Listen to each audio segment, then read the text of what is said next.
welcome to the 1959 Indy 500 as we're doing a post-commentary video just because. We're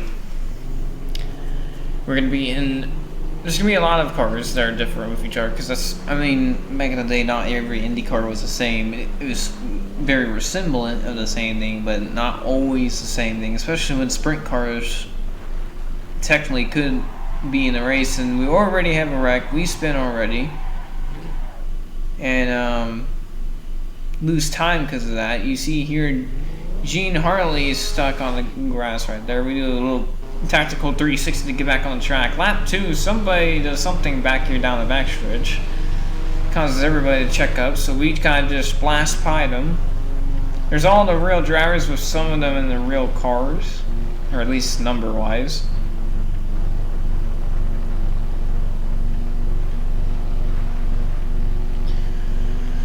And then we're gonna get my AJ Foyt, or trying to at least, around the outside here during turn 4 as these two wreck with each other, and Foyt almost came back up and clipped us. We try to get away from him, but at the same time we started spinning, so we almost lost it there. Now we're behind Chuck Arnold as we're gonna get 25th as we cross the line. 60 laps, like every 500 mile in a race that we would do. That's on 2.5 mile track.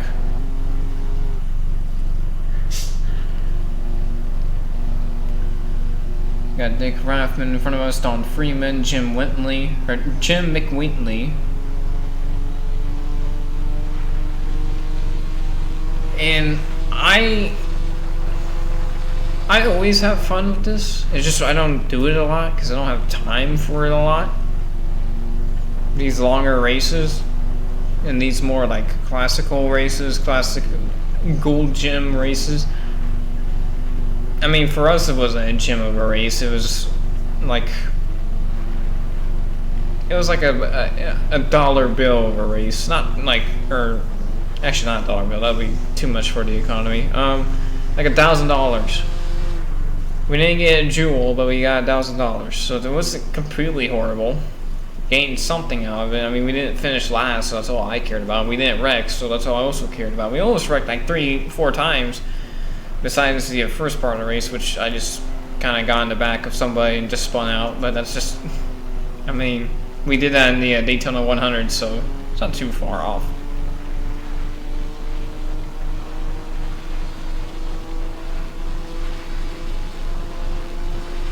As we come up on Mick Whitney in the, I believe that's the one car, yeah.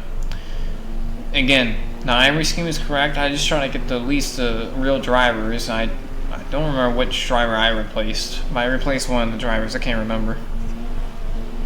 I use a different roadster for some of these other guys that we had newer Indy cars because of the fact that 60s roadsters just like break once in a while for some reason. I don't know why. I don't know what happened to them, but they just start breaking for some reason. So I used the 63 Roadsters instead of the 1960 Roadsters.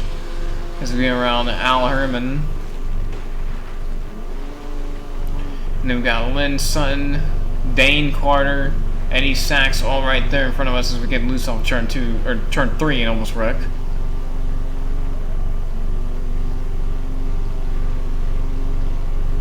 Oh, I forgot about that. That was too close. Not almost too close, but very close. And then halfway we had to pit again though. Because apparently on the second fuel run that we had, we ran more fuel on. I guess it was because we started running a little bit harder off of this one. As you're going to see us coming through turns 3 and 4 on lap 31 as we're going to come down and go down pit lane.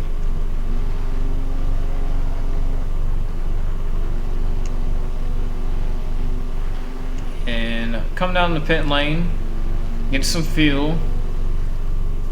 Also, I don't know what I'm talking about. We don't pit again. We just kind of started losing positions because everybody else behind us started getting faster and faster, and I started getting slower and slower. That's the complete opposite of what I remember. Again, I have bad memory. It's pretty easy for me to forget a lot of these things. That's why I forget drivers' names all the time, and drivers, or at least in the 50s, a lot. As you see us get down pit lane, and we're going to skip to the end of our pit stop right now. And then we're going to be coming out of the pit lane right in front of 13th. And you got Eddie Johnson, Bill Cheeseburg.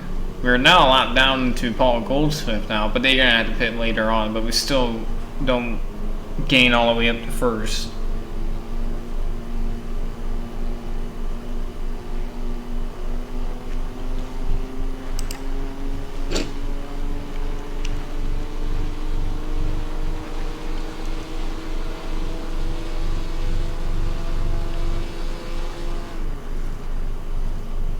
Do turn 3. And that guy behind me, almost every time somebody gets behind me and the arrow goes like that, it always makes me think they're about to dump me. Which is, it always kind of scared me because I was like, I don't know what's gonna happen behind me. I'm at the hands of the person behind me, because if they do wreck me, well, we're over.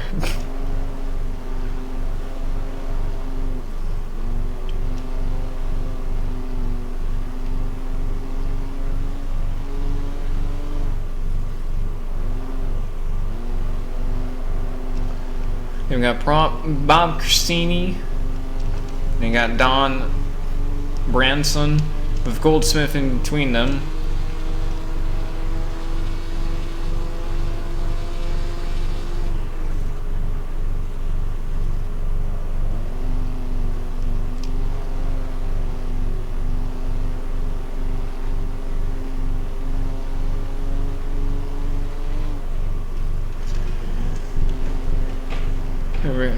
And another thing about this race, it was a lot different compared to the 65 race, and we almost completely wrecked right there as Goldsmith came down pit lane there. It was completely different from the 65 race because we actually had competition. In the 65 race, we didn't even need to pit the whole entire race, and we actually just try and beat everybody. And here's us getting 8th, and we only see how Paul Goldsmith pitted that lap, and we didn't even get past him.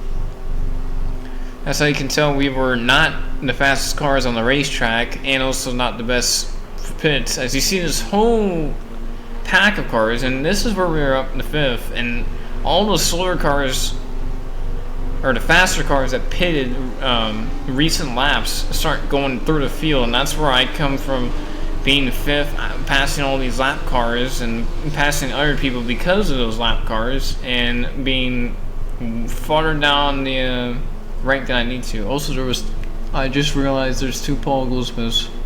Why did I do that to myself? Apparently I don't remember. Okay, that's fine, doesn't worry about it. It's just a mistake. I mean, in the 62 season we had 2 David Pearsons, so it doesn't really matter.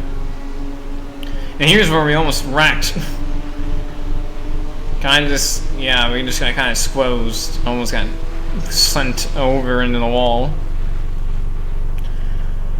And then after this, we're going to be doing the 1960, I believe it has a 1960 National 5 or 400, whatever. I don't remember in the 60s what it would have been called. I believe it would have just been National 400. I don't think it would have been the 500 yet. No boy. And maybe some other races at some point too, but maybe in 59, maybe in 60, I don't know.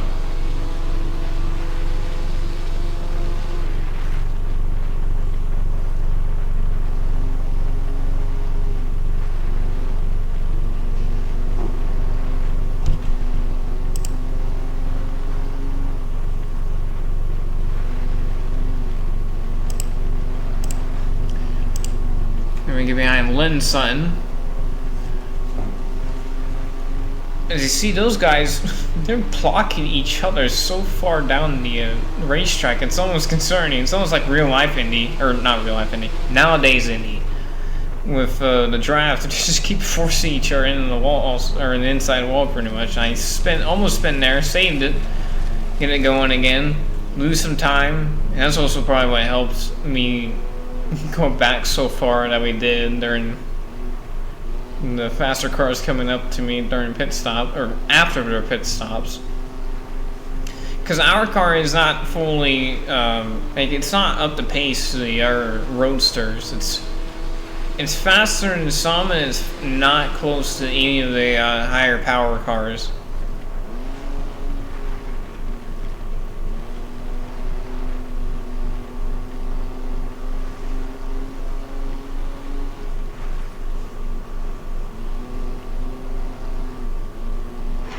Got Jude Larson, who just got passed by Paul Goldsmith, and they got Lynn Sun again that we're trying to pass after we almost spawned. And look at that, he pretty much like came down to us while we were trying to get around him. And then we do the same thing just because we were like, you know what, I don't need you doing that. And we just, in real life, I would have been already out of the race at that point because I would have already hit the wall and broke everything.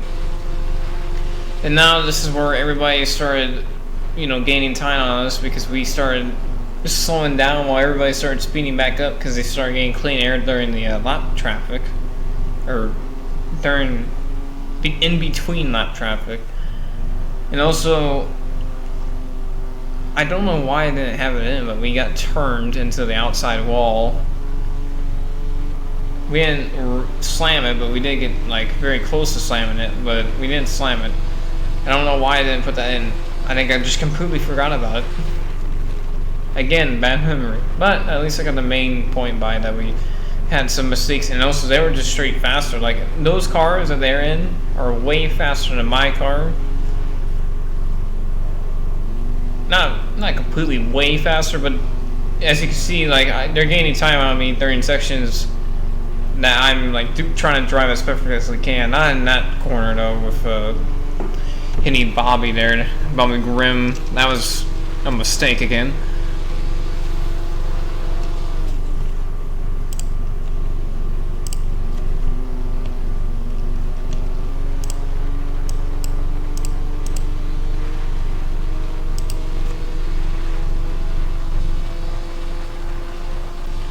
Hit by Carter on the last lap as he's lapped down in 25th.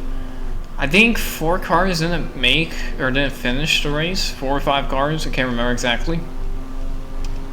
We were almost one of those multiple times.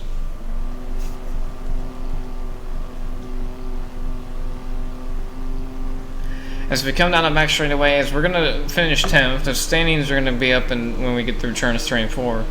But again, I have the race request for a reason.